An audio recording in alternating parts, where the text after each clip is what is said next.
Good morning po sa inyo mga kaibon, and for today's video sasagutin yung katanungan nung isa nating kaibon kung paano yung ating feeding program dito sa ating munting ibunan.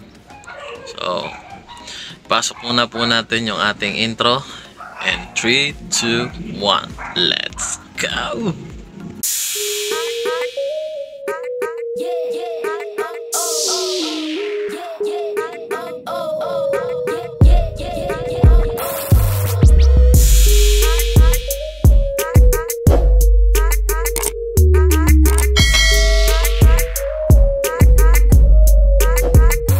So ayan mga kaibon, umpisa na natin magpakain ng ating mga alagang ibon. Ito ang gamit natin, African seeds. So ang pagpapakain ko po sa aking mga ibon ay 1:2. Nagtaka lang kung ito 1:2.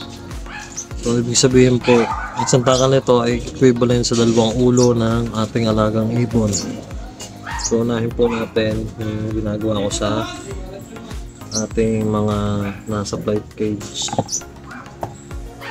So, yung ating mga hindi pa breeder, no? Bali 4 na piraso yun, so 2 scoop po nito. Ayan.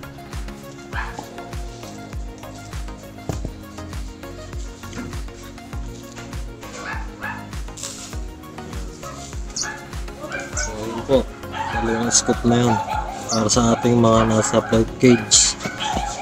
Tapos yung sumunod naman ay sintakal.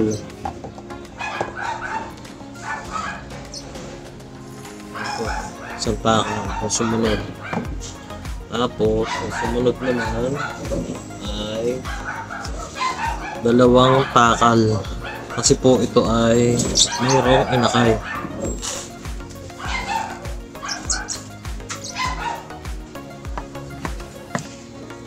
Tapos yung rest, tagi-tagisa na.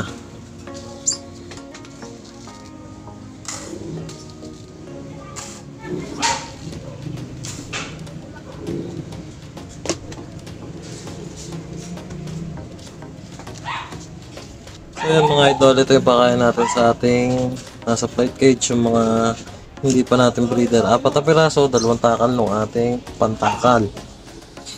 Tapos ito dun sa ating may isang inakay. Tapos ito naman ay dun sa ating binibreed. So hindi pa na-itlog, hindi pa rin na-itlog. So tag-isang takal lang. Equivalent sa 2 ibon.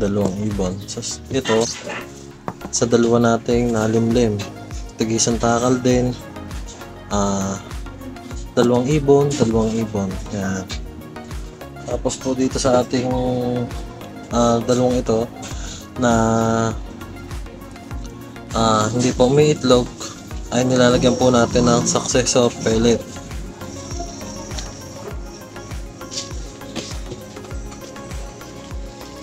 Ito po natin successor pellet. Lagyan po natin. Yan po. So ibigay na po natin itong mga pakain natin sa ating mga alagang ibon para sila ay makakain na. So unahin muna natin yung ating mga nasa flight cage. Ito po, itong 4 na ito. Ayan yung mga ka-ibon, no? Gutom na yan. Ayan, 4. 2 takal lang pa to ka. Goods na yan sa kanila. Tapos lock natin. Ayan. Tapos dito naman sa kabila, ito ay hindi pa umiitlog, so lagyan natin ng may successor pellet na pakain.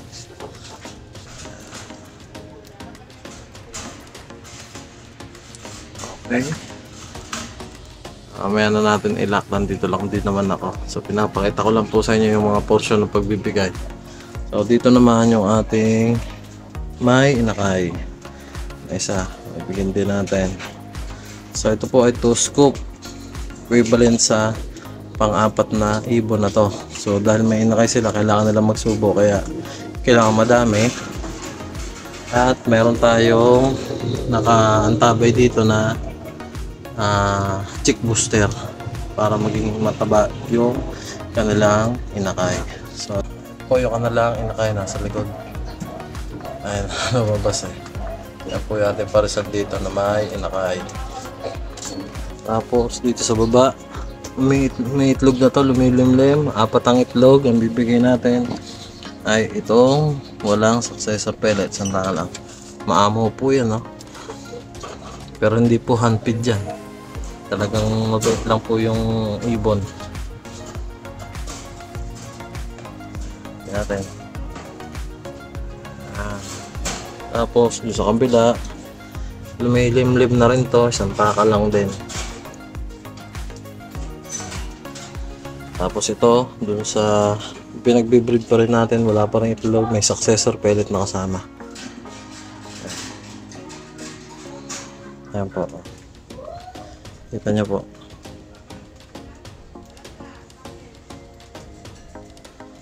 Ating mga ibon. Ilapit yung camera sa amin.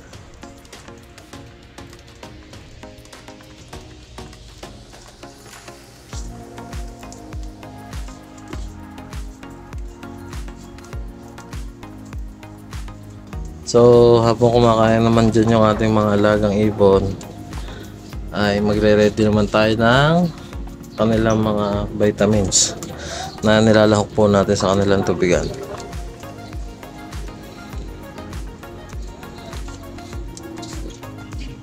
So yan po mga kabalaybay, mga kaibon, nakita nyo kung paano ako mag-feeding program dito sa ating munting ibunan. Ayan po.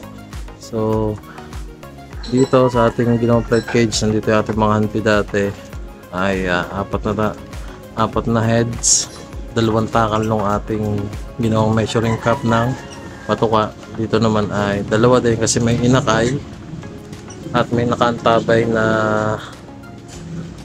chick booster, at dito naman ay 1 takal sa ating dumilimlim. Ganon din dito sa kabila, at dito naman ay ganon din, 1 takal din na nilagyan natin ng ilang pirasong successor pellet, at dun din sa taas 1 takal na may successor pellet.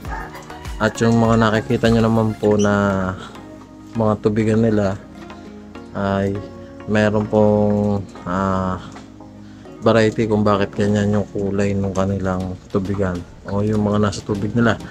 Yan pong mga kulay pulang iyan ay yan po yung Vitamin Pro na vitamins.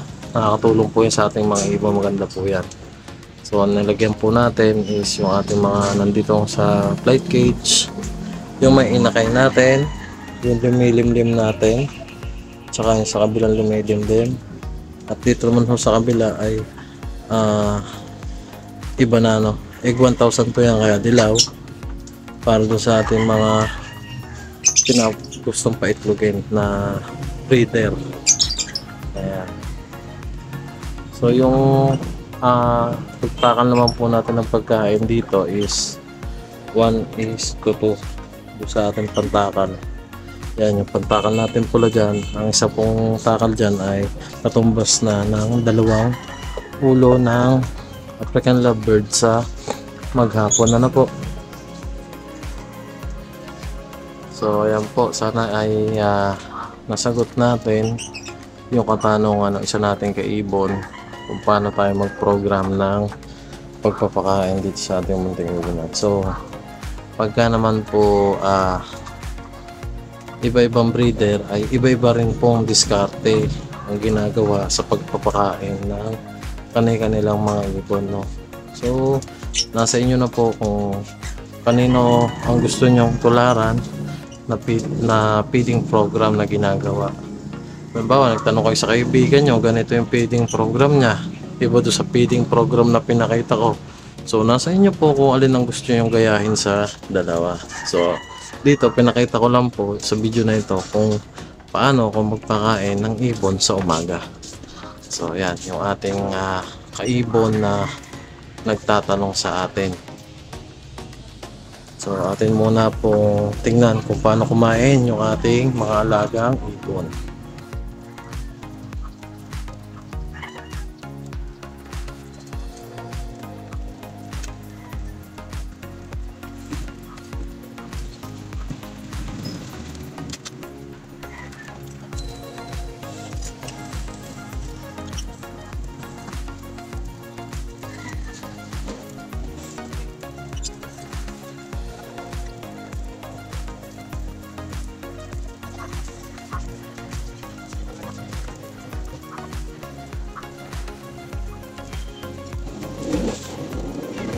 So ayan mga kaibon, mga kabalaybay, dito ko na lang po tinatapos yung ating vlog for today. And don't forget to like, share, and subscribe.